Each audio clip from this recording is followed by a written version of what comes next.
Hi dear friends, वाला विद्यार्थी मित्रों, प्रिय विद्यार्थियों, आज हम बात करने जा रहे हैं scope of economic managerial economics, संचालकीय अर्थशास्त्र का कार्यक्षेत्र। संचालकीय अर्थशास्त्र के कार्यक्षेत्र है, उसके स्कोप है मैनेजरियल इकोनॉमिक्स के, वो कौन से उसकी बात आजकल हम करने जा रहे हैं।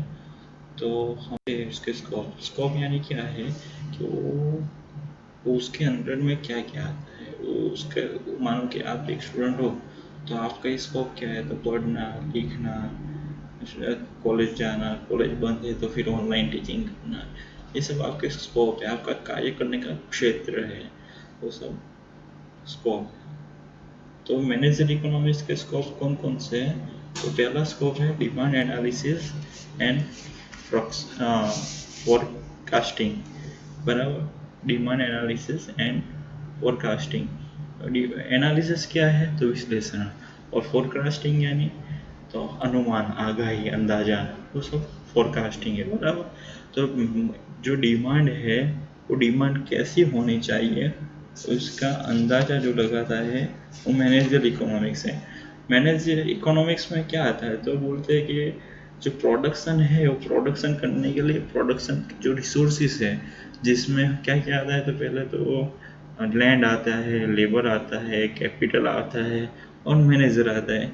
ये जो रिसोर्सेस है वो रिसोर्सेस के द्वारा क्या करते हैं, પ્રોડક્શન કરીએ છીએ।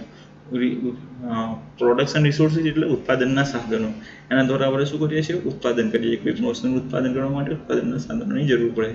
किसी भी चीज़ का प्रोडक्शन करने के लिए उसके जो रिसोर्सेज है उसकी ज़रूर पड़ती है। और वो प्रोडक्शन के बाद क्या करते हैं, तो उस चीज़ या गुड्स को हम बाज़ार में बेचने के लिए भेजते हैं, सेल्स करने के लिए हम बाज़ार में बेचते हैं, बराबर।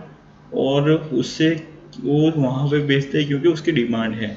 तो वो डिमांड कितनी है, कैसी है, वो सब उसके अनुमान करना है, उसका फोरकास्टिंग करना है, और उसका फोरकास्टिंग करके उसका एनालिसिस करना है, और फिर उतना ही प्रोडक्शन करके उसको बेचना है। वो सब काम है, वो सब किसका है, तो कहते हैं मैनेजरियल इकोनॉमिक्स का। उसके बाद सेकंड पॉइंट से कोस्ट एंड प्रोडक्शन एनालिसिस।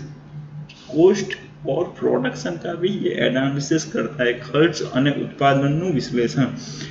ये कोई भी चीज़ का प्रोडक्शन करना है, मानो कि एक पेन बनाने वाली कंपनी है, बराबर, इंडस्ट्री है, उसको पेन बनानी है, उसका पेन का कितना प्रोडक्शन करना है, तो वो प्रोडक्शन करे बाद उसकी डिमांड के को बेस पे रखते हुए, उसकी डिमांड को ध्यान में रखते हुए उसका प्रोडक्शन वो करता है। और वो प्रोडक्शन करने के बाद करने से उसको कितना कॉस्ट है होता है, वो कोस्ट अलग अलग तरह के होते हैं।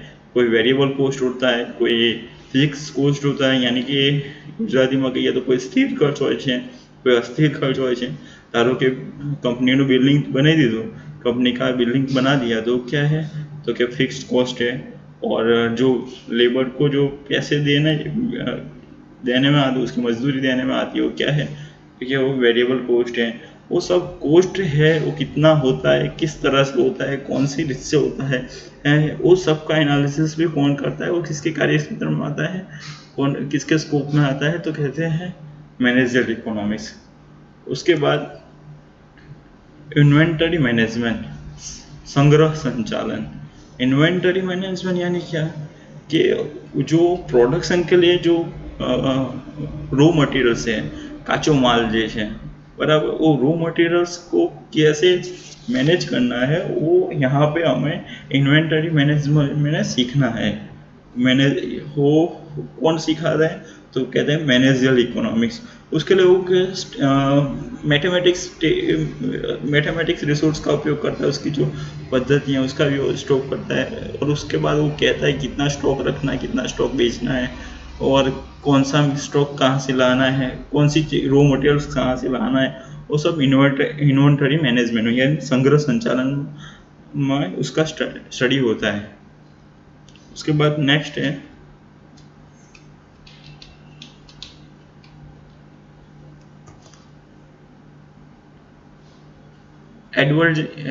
एडवर्टाइजिंग कोस्ट, जाहिरात खर्च, बराबर।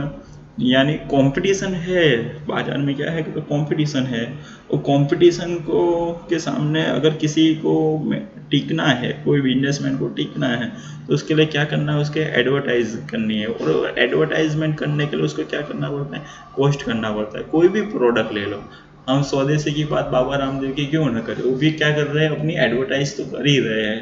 ओके, उसके बाद नेक्स्ट पॉइंट है pricing design decision policy and practices. क्या करना है, कीमतों को तय करना है, प्राइस को तय करना है, कितनी प्राइस रखनी है और उसकी किस तरह से रखनी है, वो भी तय करता है। कौन करता है, तो कहते हैं मैनेजर इकोनॉमिक्स करता है। उसके बाद है प्रॉफिट मेजरमेंट एंड मैनेजमेंट, कितना प्रॉफिट हो रहा है और किस तरह से प्रॉफिट को बढ़ाया जाता है, और प्रॉफिट को ज़्यादा से ज़्यादा किस तरह से बढ़ाया जाता है, कितना हो रहा है, वो सब का मेजरमेंट कौन निकालता है, कि मैनेजर इकोनॉमिक्स। और प्रॉफिट कम होता हो तो उसको कैसे तरह से बढ़ाना है, तो वो भी उसका मैनेजमेंट भी करता है मैनेजर इकोनॉमिक्स। बराबर। नफो કેટલું થાય છે અને નફો વધારવા માટે શું કરવું, એ બધું આપણે કોનામાં સ્ટડી કરીએ છીએ, એટલે संभावनात्मक सिद्धांत की हम प्रोबेबिलिटी की जो बात करते हैं वो कौन करता है, तो यहाँ पे मैनेजर इकोनॉमिक्स करता है। और कौन सी प्रोबेबिलिटी की, तो क्या प्रॉफिट की प्रोबेबिलिटी, प्रॉफिट कितना होगा, किस तरह से होगा, प्रोबेबिलिटी એટલે संभावना है, बराबर, वो कितना होगा, कैसा होगा, वो सब स्टडी करता है। उसके बाद कैपिटल मैनेजमेंट, बराबर, कैपिटल कहाँ रोकना है, कैपिटल यानी मोदी, उसको कहाँ रोकना है, किस तरह से रोकना है, वो भी स्टडी करता है। उसके बाद इवोल्यूशन ऑफ प्रोजेक्ट, कोई प्रोजेक्ट अगर कोई संचालन या मैनेजर कोई प्रोजेक्ट से करता है, उस प्रोजेक्ट से उसको क्या बेनिफिट है, क्या लॉसेस है, उस सब का स्टडी करता है। फॉरेन ट्रेड, फॉरेन में जो चीज़ बन रही है उसकी कैसी डिमांड है, किस तरह से वो है, उसकी भी स्टडी करता है। और लास्ट में एनवायरमेंटल मैटर्स, यहाँ पे एनवायरमेंटल यानी कोई ऐसा मत समझे कि झाड़ पेड़ पौधे हैं, ये एनवायरमेंटल है सोशल और पॉलिटिकल एनवायरमेंटल। हमारे जो इंसान का बिहेवियर है वो भी एक जात का एनवायरमेंट है, सोशल एनवायरमेंटल जिसको बोलते हैं, बराबर। उसमें गवर्नमेंट की पॉलिसी क्या है, फिर वो उसकी इकोनॉमी क्या है, फिर हम जिसको फिस्कल पॉलिसी बोल रहे हैं स्टेट की, वो क्या है, उसके लोग क्या है, उसके जो कंपटीशन कैसी है उसमें, पीछे उसके सोशल रीति रिवाज क्या है, वो सबका स्टडी भी यहाँ पे किया जाता है। और वो क्यों करने का, तो कहते हैं कि अगर वो सब ध्यान में होगा, मानो कि अब नवरात्रि आई तो उसमें क्या होगा, तो कि सब चनिया चोली की डिमांड ज़्यादा करेंगे, बराबर। वो तब बिजनेसमैन होगा तो उसका प्लानिंग करेगा, उसका बिजनेस बढ़ाने के लिए प्लानिंग करेगा।